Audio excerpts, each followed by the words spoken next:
दोस्तों last week Modi ji ने कुछ ऐसा बोला जो कि किसी ने एक्सपेक्ट नहीं किया था। लेकिन देश हित में हमको ये तय करना पड़ेगा कि साल भर तक घर में कोई भी फंक्शन हो, कोई भी कार्यक्रम हो, हम सोने के गहने नहीं खरीदेंगे, सोना नहीं खरीदेंगे। ये बहुत ही इंटरेस्टिंग एंड एस्टोनिशिंग चीज़ बताई थी कि भाई सोना मत खरीदो, चाहे आपकी शादी हो, कुछ भी हो। जबकि मोदी जी भली बात ही जानते हैं कि इंडियन कल्चर में सोने की वैल्यू क्या है। अनलाइक वेस्टर्न वर्ल्ड, यहाँ पे चलो अगर बोल देते कि भाई सोना मत खरीदो तो फिर मतलब समझ में आ भी सकता है कि भाई चलो ये लोग के लिए इतना डिफ़िकल्ट नहीं होगा। बट इंडियन कल्चर में जहाँ की गोल्ड रूटेड है शादियों में एंड दूसरे सारे फंक्शंस में, यहाँ पे मोदी साहब ने ऐसा क्यों बोला। एंड इसके साथ वो सारी बातें आ जाती है कि भाई घर से काम करो, बाहर घूमने मत जाओ। इन सब का जड़ मूड कारण एक ही है, इंडियन इकोनॉमी क्या गिर रही है, क्या चल रहा है बेसिकली। एंड इसके साथ ही एंड तक मेरे साथ बने रहिए। बहुत ही एक इम्पॉर्टेंट फैक्टर जो सारे मेरे एनआरआई दोस्त थे वो इंडिया को कैसे कंट्रीब्यूट कर सकते हैं, इसके बारे में बताने वाला हूँ। सो दोस्तों मेरा नाम है पटेल पार्थ। चलिए फटाफट वीडियो की ओर बढ़ते हैं। सो दोस्तों जैसे कि आपने सुना, मोदी जी ने 3 मेन पॉइंट बताए एंड इस पूरी सिचुएशन को उन्होंने कोविड से भी कंपेयर किया। सो क्या हम फिर से कोविड वाले रेस्ट्रिक्शन जोन में जा रहे हैं? सो दोस्तों ये पूरा मैटर इतना सीरियस क्यों है, इसको जानने के लिए आपको सबसे पहले जानना पड़ेगा इंडियन इकोनॉमी के कुछ हिस्सों के बारे में, जो कि है फॉरेक्स रिजर्व्स। एंड आपको ये समझना बहुत ही ज़रूरी है before you understand other things. So सबसे बड़ा जो रियल रीज़न है यहाँ पे वो है डॉलर क्राइसिस। ये पूरा जो इश्यू है, ये जो पूरा सोने की बात चल रही है, ये एक्चुअली सोने का इश्यू ही नहीं है। It's not a gold problem, it's a dollar problem.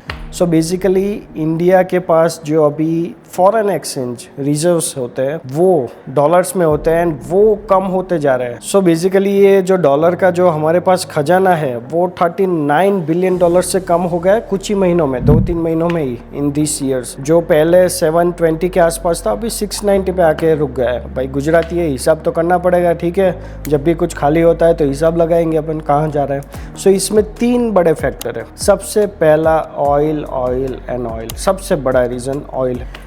ये जो अभी रिसेंटली जो वॉर चल रही है उसकी वजह से ऑयल का प्राइस ऑलमोस्ट 50% से बढ़ गया है। जो कि पहले $60 के आसपास चलता था, मैं यहाँ पे क्रूड ऑयल की बात कर रहा हूँ, वो अभी तकरीबन $100 के आसपास चलता रहता है। एंड सिंस मैं एक पेट्रोलियम इंजीनियर हूँ, मैं काम करता हूँ ऑयल एंड गैस इंडस्ट्री में, तो ये सेक्टर को मैं काफ़ी अच्छे से समझता हूँ। एंड वो किसी भी देश का बैकबोन होता है अभी, ठीक है, चाहे वो एक्सपोर्ट करता है या फिर इंपोर्ट करता है। जो अभी एक्सपोर्टिंग कंट्रीज़ है उनको मज़े ही मज़े है एंड जो इंपोर्टिंग कंट्रीज़ है उनको बहुत ही ज़्यादा दिक्कत है। India is on the importing side, जैसे Canada is on exporting side, तो कनाडा को भी फ़ायदा हो रहा है। सो बेसिकली इंडिया को नुकसान क्यों हो रहा है? मैंने जैसे बताया कि भाई क्रूड ऑयल का प्राइस 50% बढ़ गया है। अब क्रूड ऑयल इंडिया जब खरीदने जाता है बाहर की दुनिया में, मार्केट में, तो उसको वहाँ पे देने पड़ते हैं डॉलर्स। एंड ये जब ऑयल का प्राइस बढ़ गया, भाई ऐसा तो नहीं है कि भाई तेल अचानक से आप यूज़ करना ही बंद कर दो, ठीक है, ये तो प्रैक्टिकली पॉसिबल ही नहीं है। सो इसको आप ऐसे समझिए कि पहले हम इंडिया का total consumption 100 litre crude oil है, ठीक है। हम अगर डेली पहले 100 लीटर्स मंगाते थे तो उसका वैल्यू हो जाता था $6000। तो हमको डेली का $6000 बाहर मार्केट में देना पड़ता था to get our crude oil.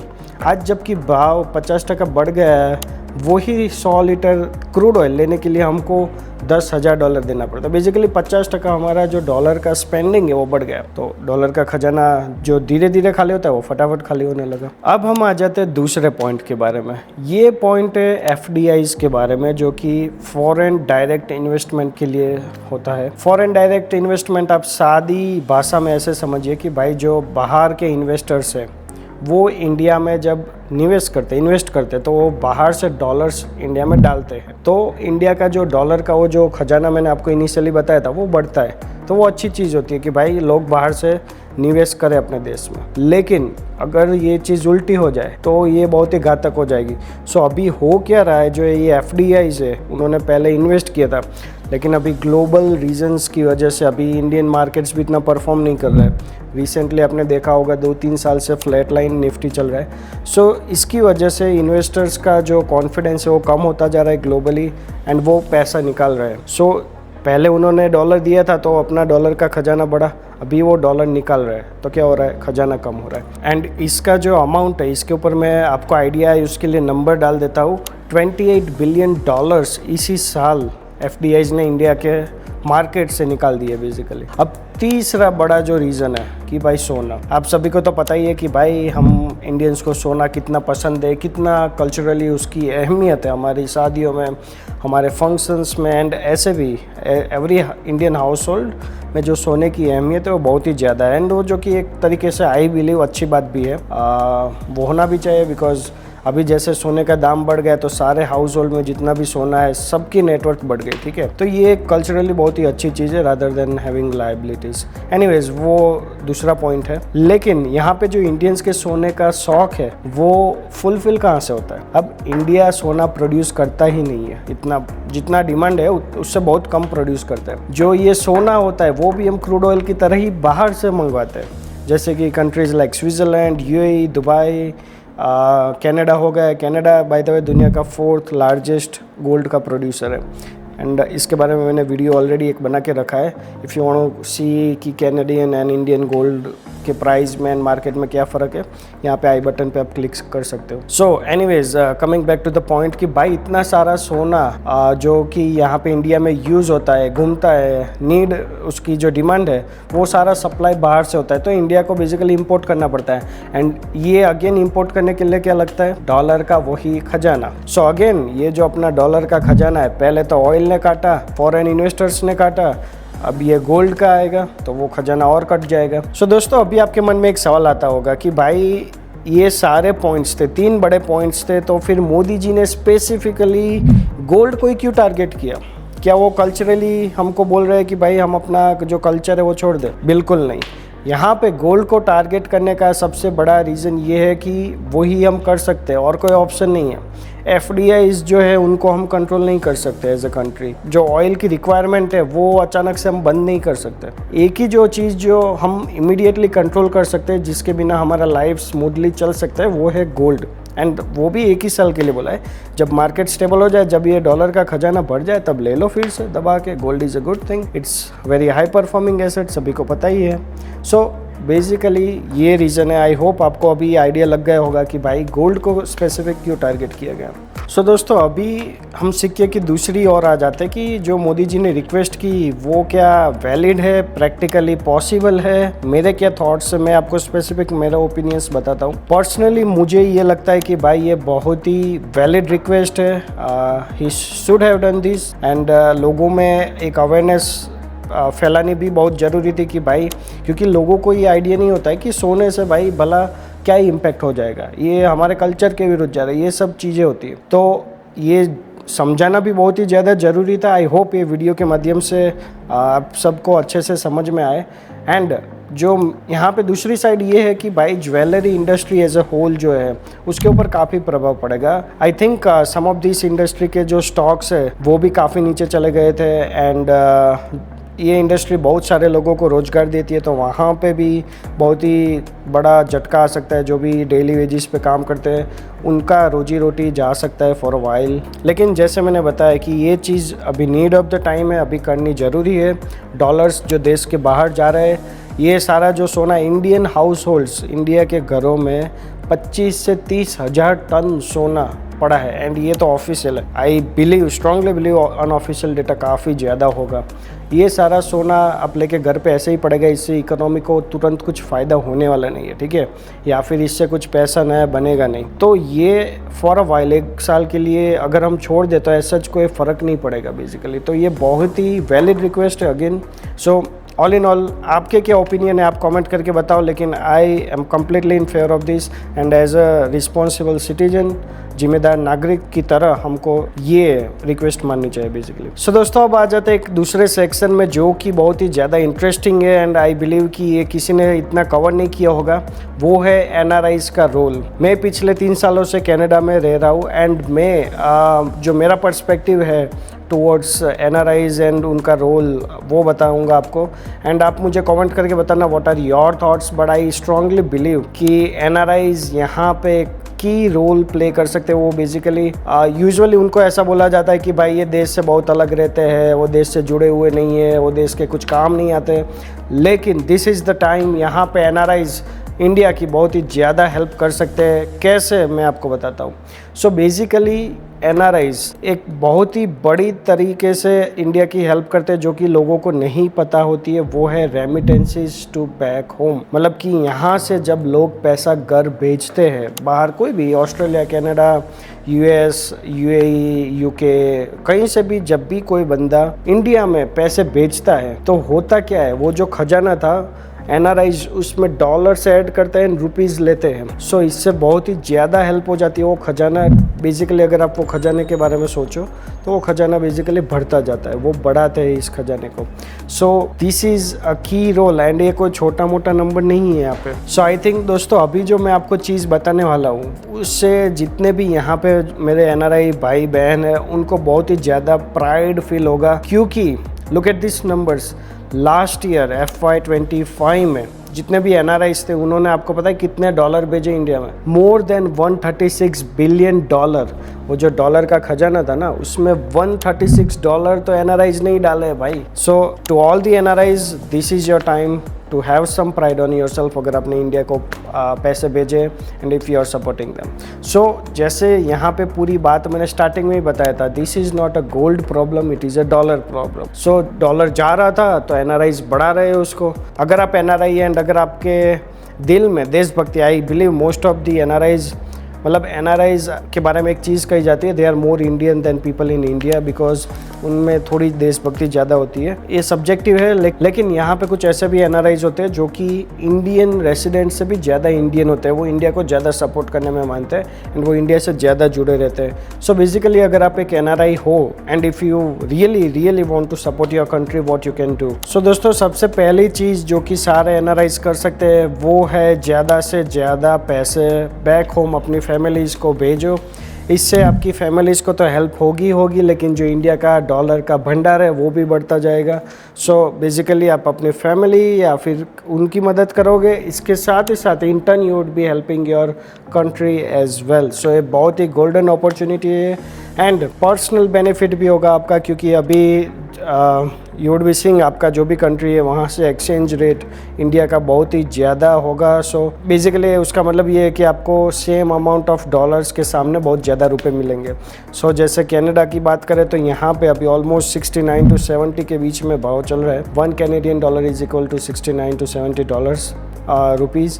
सो आपका भी फ़ायदा है कि भाई एक्सचेंज रेट अभी हाई है, क्योंकि जैसे डॉलर का स्टॉक बढ़ेगा वैसे ही INR का रुपीज़ का जो रेट है वो थोड़ा थोड़ा नीचे आएगा। मतलब it would be a good financial decision as well. मतलब आप अपना भी फ़ायदा कर रहे हो, घर वालों का भी फ़ायदा कर रहे हो एंड देश का भी फ़ायदा कर रहे हो। So it's a very good time and NRIs are very well position right now. बस एक ही बड़ी चीज़ है कि भाई एनआरआईज के पास सेविंग नहीं बचता है, क्योंकि ये कंट्री जैसे, but if you have manage to make some savings, this is your time. अभी दूसरी चीज़ कि ये आप ट्रांसफ़र करने के लिए रेमिटली या फिर वाइज या फिर ऐसे कोई भी ऐप का यूज़ कर सकते हो। बैंक्स में आपको पता ही होगा, मेरे से पहले ही है बहुत सारे, लेकिन जो नए उनको नहीं पता होगा, बैंक से वायर ट्रांसफ़र में बहुत ज़्यादा फीस एंड चार्जेस लगते हैं। सो आप रेमिटली का यूज़ कर सकते हो। यहाँ पे नीचे डिस्क्रिप्शन में मैं लिंक दे रहा हूँ, अगर आप वो लिंक यूज़ करते हो तो थोड़ा बहुत आपका भी फ़ायदा हो जाएगा, थोड़ा बहुत मेरा भी फ़ायदा हो जाएगा। तो मेक श्योर आप यहाँ से क्लिक करके अपना अगर नया अकाउंट बना रहे हो तो यहाँ से यूज़ करें एंड बहुत ही ज़्यादा क्विकली आप पैसे ट्रांसफ़र कर पाओगे। सो अब हम आ जाते हैं पॉइंट नंबर 3 में कि इंडिया में आप अगर घर के या फिर वहाँ पे नहीं भेजना चाहते हो तो आप NRE अकाउंट खोल सकते हो। एंड NRE अकाउंट का एक बहुत ही बड़ा बेनिफिट ये है कि उसके ऊपर जो इंटरेस्ट मिलता है FD का, जो कि अभी की हालत में बहुत ही अच्छा फाइनेंशियल डिसीजन भी होगा। Coming from Gujarati background and saying this, ऐसे FD का मैं इतना फ़ैन नहीं हूँ, लेकिन अभी जैसे मार्केट्स परफॉर्म कर रहे हैं FD अभी 7.5 से 8% इंटरेस्ट रेट दे रही है।